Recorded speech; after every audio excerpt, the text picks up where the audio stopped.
Welcome to the Dusty Jobs podcast from Imperial Systems. Industry knowledge to make your job easier and safer. Hello, welcome to another episode of the Dusty Jobs podcast. We got Chris back with us. How's it going, Chris? Doing awesome. Chris, super excited. Yeah. So, Chris, this is not your first time on our podcast. You've been here before. This is your, I think it's your third episode with us. Sounds right. Yeah. Second time live at the Powder Show. At the Powder Show, one, yeah. which is like, it's great. I mean, with a lot of people this year, it seems like it's a really good show. Yep. A lot of good stuff going on. And you guys, you're not just here talking this year. You actually have a booth this year, don't you? We do, yes. Our first time on this side of the table, I guess. Yeah. Presented a ton and presented this year, but we have an exhibition booth as well. Yeah. And so you're here with Dust Safety Science. Yep. And you guys, so anybody who's not familiar with what Dust Safety Science is, could you fill us in on a little bit more of what you guys do? DustSafetyScience.com. We're a connection platform for generating awareness for combustible dust safety, as well as connecting folks with experienced companies like yourselves. So looking for dust collection systems, looking for vacuum systems, looking for people that provide dust hazard analysis services, exposure protection items. They got a problem with combustible dust. Dust Safety Science is that resource for them to come and actually learn about the problem, but then find folks like yourselves to work with. Yeah, and I know I've reached out to you in the past, even when I have some questions on things. And, you sure have. And you find some people who, like, I didn't even know there's people who knew this stuff, and it's great. You guys usually always come through and help find out, exactly what I need to know. We get the tricky stuff, right? So I say I don't know the answers to everything, but we generally know who to ask. So we call our help desk. This literally on my phone right now, I have the list of tickets that are open. One of them's isolating munitions and pyrotechnics from explosions. There's another one there's several on metal dust and challenges with inerting or ignition sensitivity. And so when there's a question that people don't know how to get an answer to, reach out there, and the help desk kind of gets them started. I remember I emailed you one that was quite odd. It was, how much lime does it take to make this certain dust inert? Yep. And we figured it out. Yeah. We somehow we found a person who had the formula and got to the answer. So unfortunately, it's a lot. It is a lot. But yes, we did get an answer. Yeah. It kind of made it not a possibility to do that. It's not easy, but you can do the calculation. You can. Yeah. So that is currently what the history of Dust Safety Science has been. Yep. And now, you guys are here, you're presenting, what's new? What's new with you guys? So one of the reasons we're exhibiting is we have recently launched the Combustible Dust Training Institute. So wait, say that again. The Combustible Dust Training Institute. Okay, yeah. I'm with you. CDTI. Okay. The mission with Dust Safety Science was always to have at least 1 year with zero fatalities worldwide by 2038. Started in 2018, so those that are counting, we're 7 years in, and we got 13 years left? Yeah. And I think we're getting better every year. Yep. I don't know if we're there yet, but it's definitely... We're not. We're getting safer, though. We're definitely quantitatively getting safer. speaking, we haven't hit a year with zero fatalities worldwide. Yeah. But I think the awareness is getting better. There's a lot of activity here in the U.S., but also globally, South America, Asia, right, Europe. And so that's been coming along well, and our role in that has been connection platform, education, awareness through Dust Safety Science. One of the challenges was there's no real pipeline for people to understand this stuff. Yeah. Not necessarily the really detailed questions like you or others sent to the help desk. Right. Just basic. What are combustible dust hazards? How do you assess them? What's the right way to do dust collection system design installation? What's combustible dust testing? What does that look like? What scenarios do we need to do more than the basic set of testing? Like the 101s. Yeah, 101s and maybe 201s as well. Right. It doesn't exist. And so that's the goal for CDTI, is to fill that void of having training programs for people to go through this stuff. All the way from basic, if you want to do testing, having an online on-demand program for understanding combustible dust testing. And then we're working all the way up to actually having certifications for being a certified dust safety professional or being a certified DHA leader. And those programs are bigger. Right. 6-month, 12-month programs to get a real, deep dive in knowledge in this sort of stuff. Also exposure and experience in the industry, so that when you come out with finishing that training, you actually know what you're talking about. Not you know what you're talking about anyway. Yeah. But, Yeah, but there is a lot Yeah. of people who are coming straight out of college that are engineers, Yep. and they might be going into a facility, being a facilities engineer, and they get tasked with, now you have this dust collector project. Yep. And they might have never learned at all about that the whole way through their college career. And these are educated people, they're smart people, but that's just an area they've never been exposed to. And you're right, there's not just a good resource as of right now to go until now to go and start to learn these basic things to educate yourself enough to make the right decisions for the health and the safety of the people that are dependent on you to design something correctly.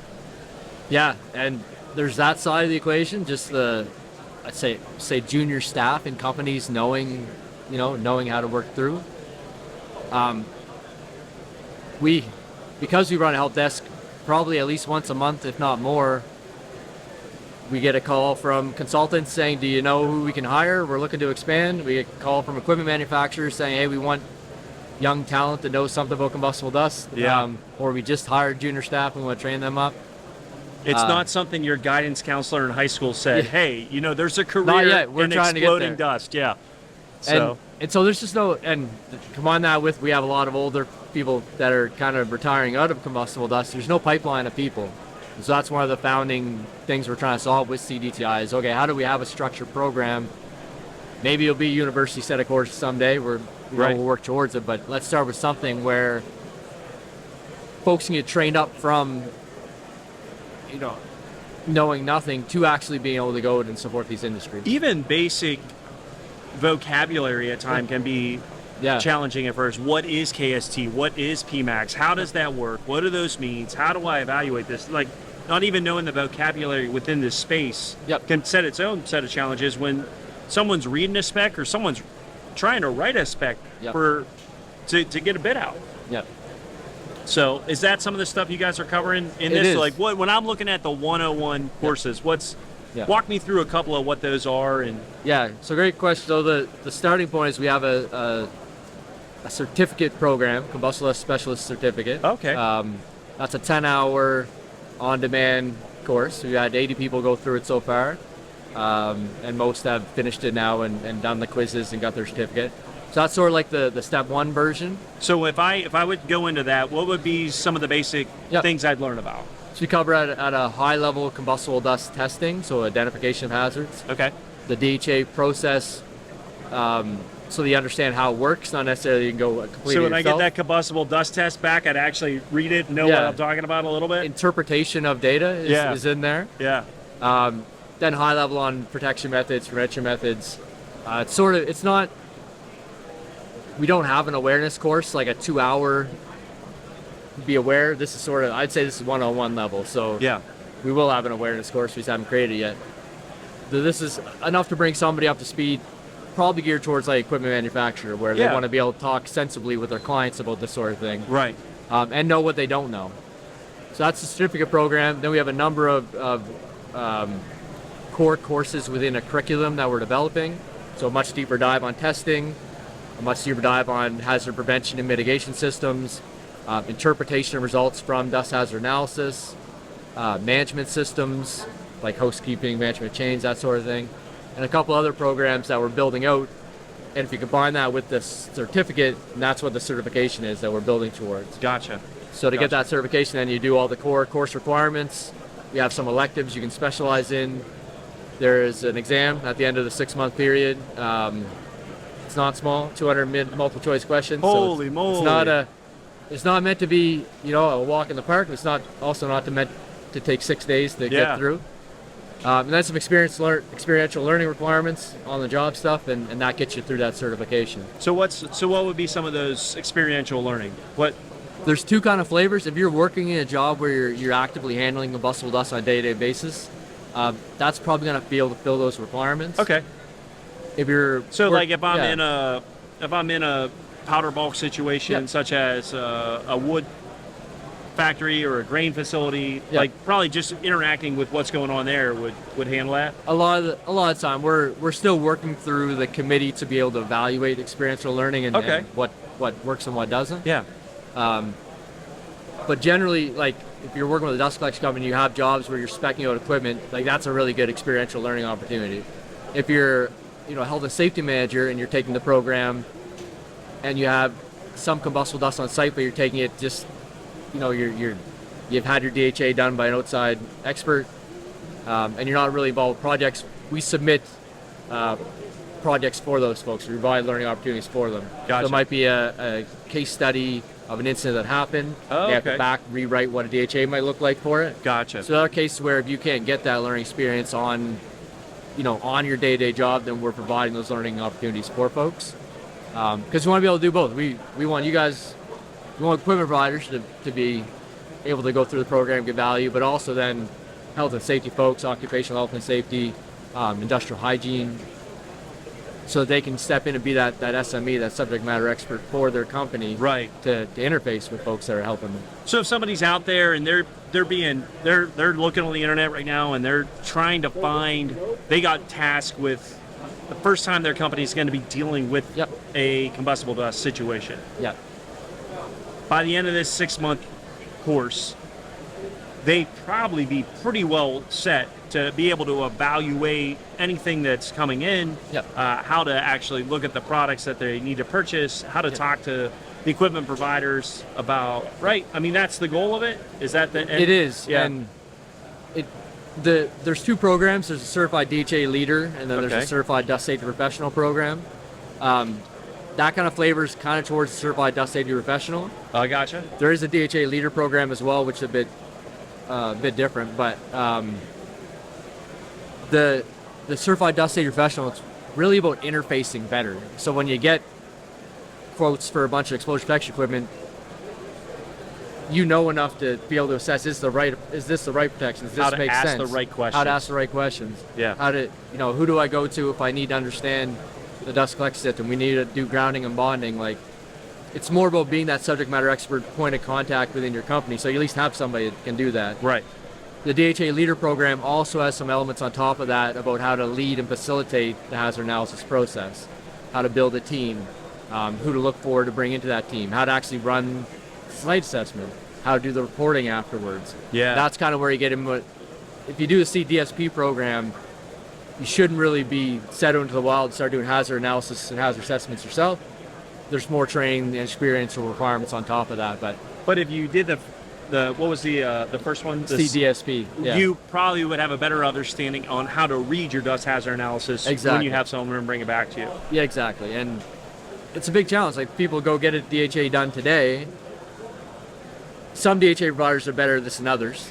Some will walk through and help them understand, but others just get the paper and they don't know what to do with it. Right. So if you're a certified dust safety professional, our hope is that you'll know what to do with that when you Right. start actually making your facility safe. Yeah, because that's the whole goal of the DHA is Yeah. that in the end you have a safer facility. That is the goal. That's the goal, so that And- people can go home to their families the way they came to work. And we can get closer to our mission of 1 year with 0 fatalities worldwide. Yeah. So we can't if the facility doesn't actually get safer at the end of the day. Right. Right. And there's, like you said, I think there's a lot of people out there that might not even know at this point that they're dealing in a facility that's not 100% up to where it should be. Yeah. And So we have 3 levels on what we kind of explained through. We're trying to make facilities compliant. Trying to help facilities implement compliant, effective, and efficient combustible dust safety programs. yeah, So step 1 is, okay, how do we get to compliance? right. Step 2 is it actually effective? So there are some areas, if you have a really simple facility, compliance might keep everyone safe. Right. If you have a more complex facility, okay, compliance, what do we need to do on top of that to actually have an effective safety program? And then efficient. How do we have an efficient safety program? So are we spending our safety dollars wisely? Are we getting a good return on our safety dollars spent? Yeah. Are we overprotecting here where if we did a risk assessment, maybe we were able to take that protection scheme, that base of safety, Right. and go with something that's not overprotected and spend that money elsewhere in terms of safety programs, training, whatever. Because if it's not all of those things, then it might end up failing in the end. Yeah, because people won't stay with it. People won't do it. Yeah. We call them mature. Like if you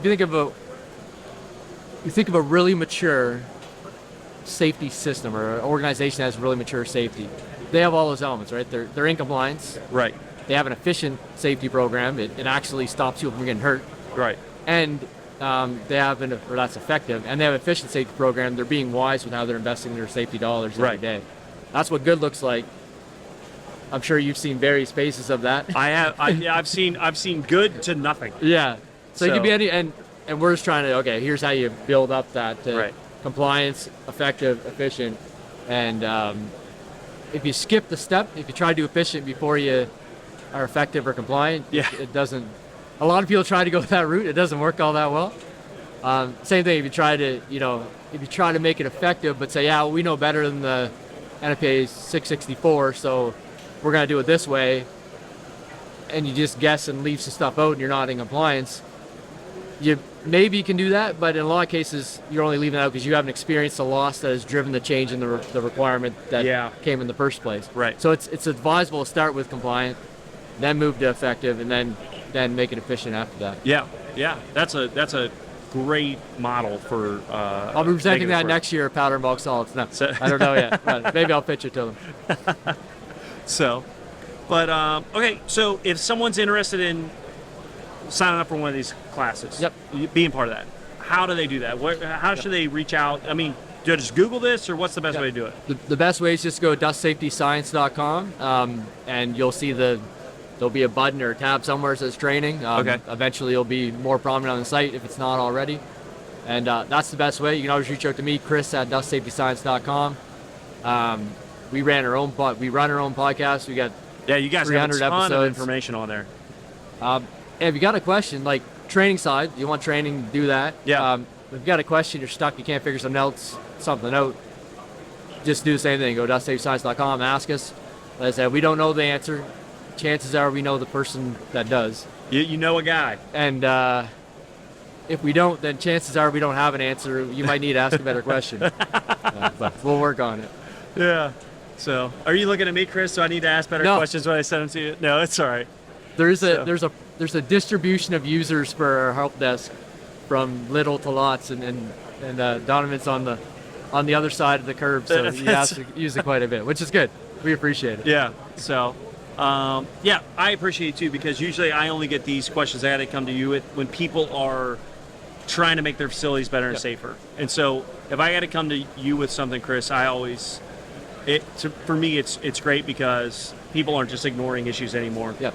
And we're actually asking hard questions as opposed to just kicking that can down the road to where, we'll just wait and see what happens. And I don't think that's really a good answer. So, I agree.